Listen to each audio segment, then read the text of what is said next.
Hello YouTubers, I thought I'd do another short CB radio related video. No radios here. I thought I'd do a couple preamp compressor units. These two are quite a bit different from one another. This one here uses the 4-pin Amphenol plug type. This is an old made in the U.S.A. Preamp compressor. This came, this unit came with the first, well, actually I've only made a video of one of them. The Cobra, the B&K, you know, Cobra Cam 88 that I have a video of. This came with it, and I'll show you here in a minute. It's marked, you know, made in USA, and even has the original owner's, you know, name and what city he lived in scribbled on the bottom of it. This one's a little later vintage. I don't know the exact year on it. This is a Japanese made one. This one,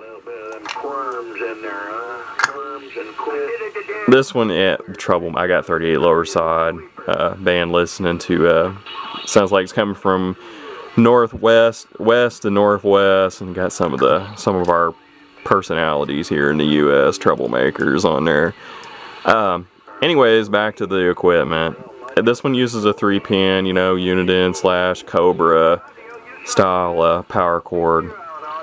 The switch has been added. I can't remember. I think this allows you to run the compressor only and not the mic gain, or vice versa. I think the compressor only. I can't remember. It does something, and I don't remember what it was done. Somebody had added it.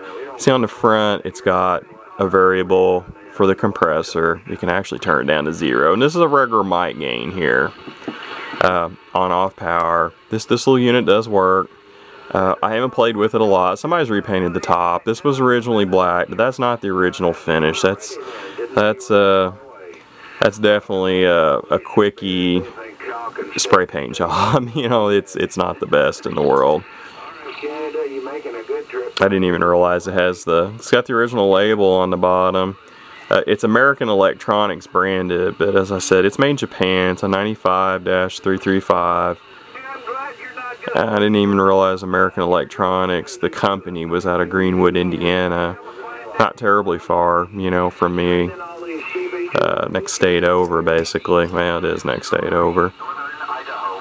Pretty cool little unit. I found an ad for American Electronics stuff. Yeah, the screws are mismatched. I found an ad in one of the old CB radio magazine publications. I thought probably an S9. I've got a bunch of the old S9 magazines, and I don't remember what year it was, you know, and it was showing a lot of the accessories American Electronics has, and it had this little mic preamp and compressor box. This is 4-pin Cobra. Hook your mic up here, and then it's 4-pin Cobra coming out of it as well. It goes to the radio. Pretty neat little unit. I need to try it on sideband. Honestly, on AM, I've tried it on a few different radios, and people usually say I have a mic that sounds better than what this little unit does. So I guess I need to find the right mic, right radio, and whatnot. I just haven't played with it enough. This unit does sound good. I've used this one on the air a few times, you know, with a non-powered microphone, and it seems to work well. I mean, this was made in the 60s for tube types. As I said, it's a 4-pin Amphenol. Right now, it is wired for the Cobra Cam, you know, tube types, the 88 and the 98. Show on the bottom, made in USA. I don't know what company. There's a little more info, I think, scribbled on the inside. I'm going to take this one apart and show you. And I can't remember if it tells what company made this. I don't know. It's just a little aluminum box. It runs off of a 9-volt battery internally. It is marked, you know, made in USA. And I don't know if you can really see in the video. It looks like a J. Roberts. Gives the address. Aurora, Illinois. That's way, way, way, way north of me. To get inside this, you just take the feet have got screws on them.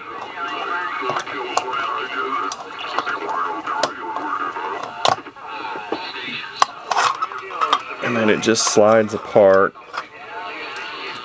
See, I remembered there was something in here, but I couldn't remember what. I hadn't had this out and apart in a long time.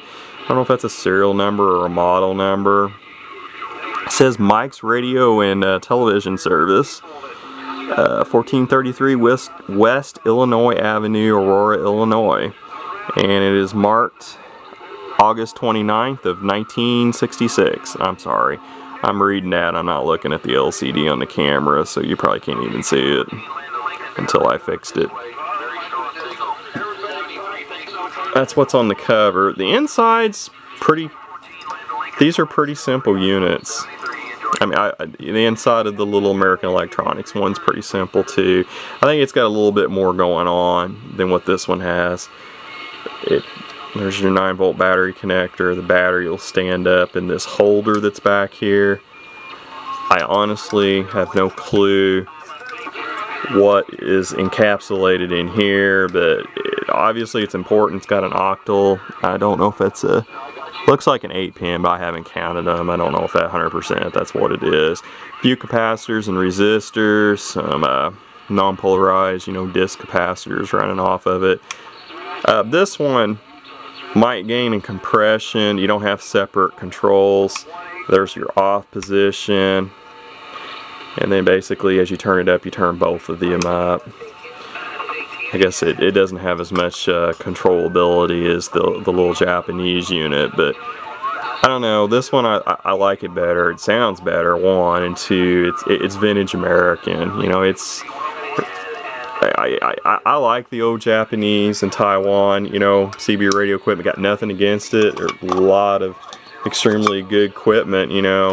Was made in both countries back in the 70s and early 80s, but I really love the vintage American stuff because the American made radio stuff died pretty fast because it all went to being made overseas. So anytime I can find these little American units, whether radios or accessories, for a decent price and good in decent shape, I try to snag them up if I've got the funds to do so. Because I like vintage equipment, period, but I am a little biased towards the the 1960s American made stuff, and a little bit there's some American made stuff still in the 70s, and I have some 70s American made radios in my collection. I think I've shown maybe one or two so far, and I got a few more. I got a Pace I don't think I've shown yet that was late 70s 40 channel, actually made in the USA.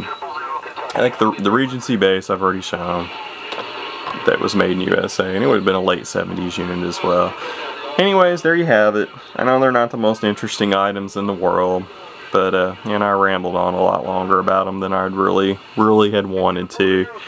But just a couple of vintage, I'd say my guess is this is 70s, but I don't know 100%. I didn't do the research to find out for certain ahead of time. We know this is a 1966, but a couple vintage mic preamp, compressor units. 73s, everybody. 262 Operator Paul signing off.